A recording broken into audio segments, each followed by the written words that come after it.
जिन पर आपसे जानकारी चाहिए। एयर इंडिया मैनेजमेंट ने अपने कर्मचारियों के लिए वीआरएस यानी वॉलंटरी रिटायरमेंट स्कीम पेश कर दी है। ये स्कीम 40 से 55 साल की उम्र वाले कैबिन क्रू, क्लरिकल और उससे जुड़े स्टाफ के लिए लाई गई है। क्या है ये पूरी स्कीम और कैसे लागू की जाएगी? समीर, यही सवाल आपसे मैं जानना चाह रहा था कि एयर इंडिया का क्या प्लान है, ये पूरी स्कीम क्या है? कुछ नए इन्होंने पॉइंट्स ऐड किए हैं अपनी वीआरएस स्कीम में? जी बिल्कुल, जो एयर इंडिया में वॉलंटरी रिटायरमेंट स्कीम है उसको एक नए सिरे से पेश किया गया है, जिसमें एयरलाइन मैनेजमेंट का कहना है कि ये इसमें कुछ वैल्यू एडिशंस किए गए हैं। मसलन पहले जो इसमें जो उम्र की सीमा थी वो 55 साल थी, जिसको अभी रिलैक्स करके 40 वर्ष कर दिया गया है। और ये 3 कैटेगरी के लिए है, यानी कि अगर आप कैबिन क्रू हैं, आप अनस्किल्ड क्लास में हैं या फिर आप अलाइड वर्कर हैं, तो आपको अगर वीआरएस लेना है तो आप अगर 40 साल की उम्र तक आप हैं तो आप उसके लिए अप्लाई कर सकते हैं।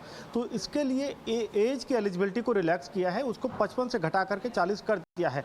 और अगर आप 1 जून से 31 जुलाई 2022 के बीच में वीआरएस के लिए अप्लाई करते हैं और अगर आप वीआरएस के लिए उस एलिजिबिलिटी क्राइटेरिया में फिट बैठते हैं तो एयर इंडिया मैनेजमेंट आपको एक टाइम का एक्स ग्रेशिया अमाउंट देगी और इसके साथ ही वन टाइम इंसेंटिव बेनिफिट भी देगी, जो कि एक्स ग्रेशिया के अलावा होगा, यानी कि एक्स ग्रेशिया अमाउंट और साथ ही वन टाइम इंसेंटिव अमाउंट भी देगी। तो ये वीआरएस वॉलंटरी रिटायरमेंट स्कीम को लेकर के एयर इंडिया की पहल है।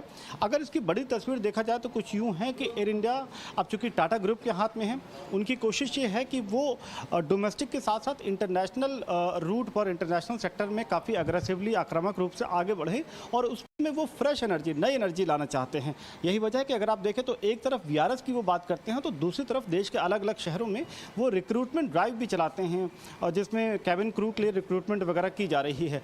तो एक बड़े बदलाव के दौर से गुजर रही है एयर इंडिया, जिसमें आप वीआरएस के साथ साथ रिक्रूटमेंट ड्राइव भी देख रहे हैं और तीसरे मोर्चे पे आप एयर इंडिया को कई बड़े सेक्टर्स में बढ़ता हुआ भी देख पा रहे हैं। जी बिल्कुल, एविएशन से जुड़ी एक और खबर समीर हमारे दर्शकों को हम देना चाहेंगे और वो ये कि इंडिगो और स्पाइस जेट के बाद एविएशन रेगुलेटर डीजीसी